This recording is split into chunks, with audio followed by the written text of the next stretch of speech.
In our article, we say that Bernie Sanders or USA is ready to have a socialist president, and Bernie Sanders is not going to be the next president.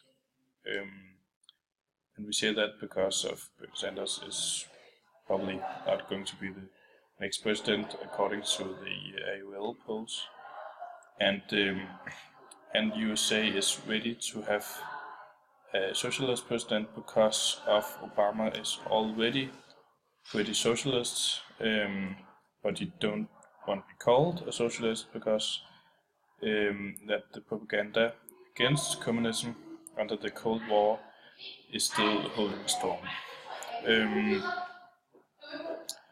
Bernie Sanders was pretty close to win over Hillary Clinton, but had good.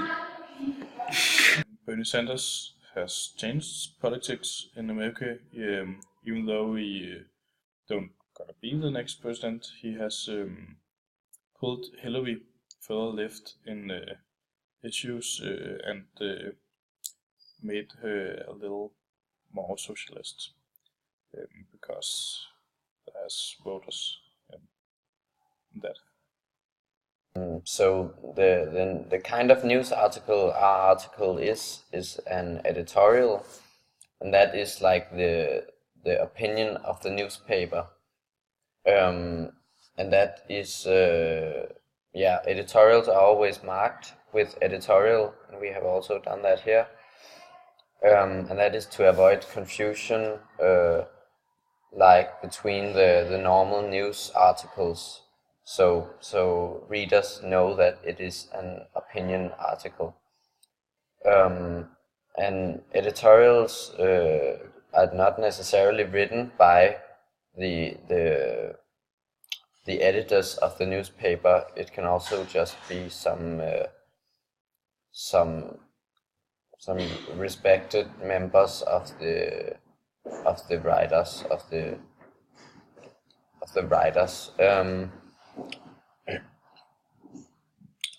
and an editorial take form as an essay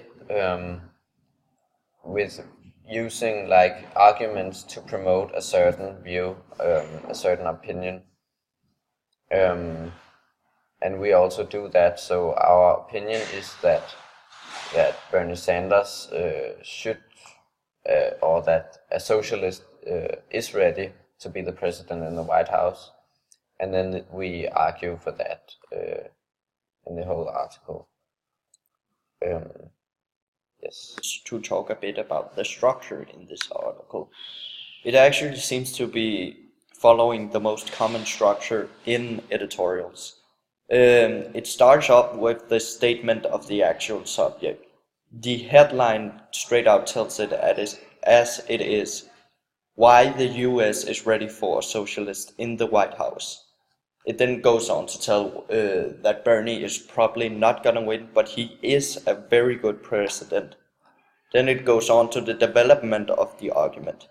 It talks about socialism from a historic point of view, and goes on to tell about how Obama was also being accused of being a socialist, builds the argument about why socialism has been a taboo, not necessarily a taboo, but a hot mark you might not want in American politics. The development of the argument does take up the majority of the editorial, and then in the last two paragraphs it tells about, in the last two paragraphs it comes to the conclusion of the argument, which sums up the editorial.